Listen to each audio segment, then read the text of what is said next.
प्यारे दोस्तों, आज की कहानी सुधा नाम की एक लड़की की है। सुधा एक बहुत ही आलसी लड़की थी। घर के काम करना तो दूर, वो एक गिलास पानी के लिए भी अपनी माँ पर निर्भर थी। अरे अब उठ भी जा नालायक, 10 बजे तक सोती रहती है। अरे कुछ तो घरेलू लड़कियों वाले लक्षण दिखा।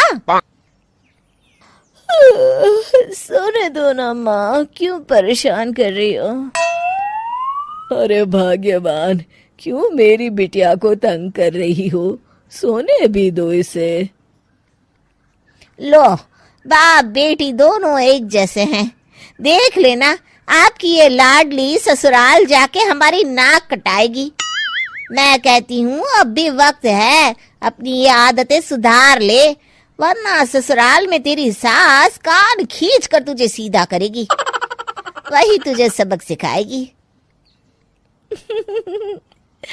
दुनिया में आज तक कोई ऐसी सास पैदा नहीं हुई माँ, जो सुधा चोपड़ा को सबक सिखा सके। लेकिन होनी को कुछ और ही मंजूर था। सुधा की शादी एक ऐसे घर में हो जाती है जहां उसकी सास एक रिटायर्ड पुलिस वाली थी।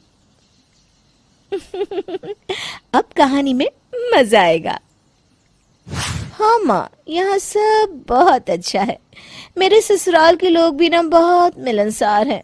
ठीक है माँ, मुझे नींद आ रही है, फोन रखती हूँ माँ। ठीक सुबह 5 बजे। अरे जल्दी उठो भाग्यवान, वरना कयामत आ जाएगी। हैं? अरे क्या हुआ?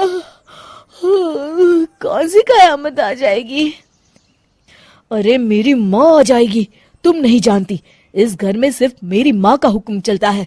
सबको सुबह 5 बजे बिस्तर छोड़कर हॉल में पहुंचना ही पड़ता है। अरे अब इंसान क्या अपनी नींद भी पूरी नहीं करेगा? यहाँ मजाक चल रहा है क्या? तभी वहां सुधा की सास आ जाती है। अटेंशन! मजाक तो तू समझ रही है बाबू, ये मेरा घर है और यहाँ हर किसी को डिसिप्लिन में रहना होगा। अटेंशन! अरे माँ जी, लेकिन इतनी सुबह कौन उठता है? कौन होता है मतलब? हम सभी उठते हैं, रोज उठते हैं, और अब से तुझे भी उठना पड़ेगा। आखिर मैं पुलिस वाली जो ठहरी। अटेंशन! अरे माँ जी, लेकिन अब तो आप रिटायर हो गई हो ना। तो क्या हुआ? शेर कितना भी बूढ़ा हो जाए, शिकार करना नहीं छोड़ता।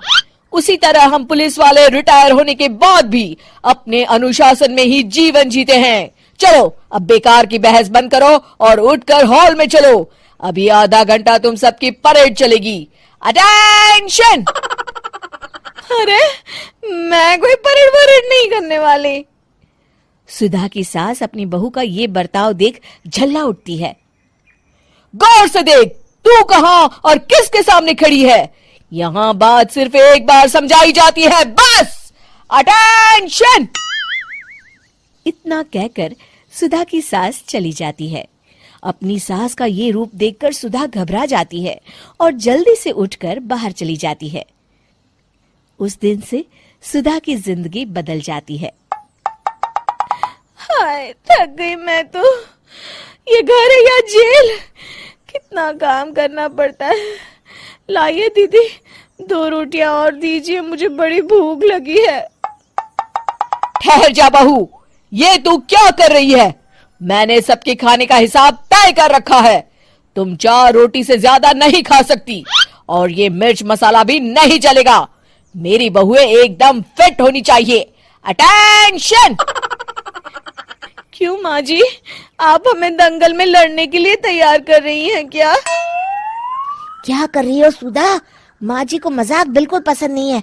चुप करके खाना खा लो, इसी में भलाई है। इस तरह धीरे धीरे सुधा अपने सास के रंग में पूरी तरह रंग जाती है, लेकिन इसका उल्टा ही असर पड़ता है। सुधा अपनी सास से भी ज्यादा अनुशासन की पक्की हो जाती है। सुधा की सास तो सबको 5 बजे उठाती थी, लेकिन सुधा सबको 4 बजे ही उठा देती थी। दूसरी तरफ सुधा की सास की उम्र भी हो चलती है। माँ जी, आजकल आप सुबह उठने में बहुत आनाकानी करती हैं। मुझे ये सब बिल्कुल पसंद नहीं है। अरे बहू, मैं तेरे हाथ जोड़ती हूँ, भगवान के लिए अब मुझे छोड़ दे। इतने सवेरे उठना और कसरत करना अब मेरे बस की बात नहीं है। माँ जी, आप मैदान छोड़ के भाग रही हैं। आप तो पुलिस वाली हैं। अटेंशन।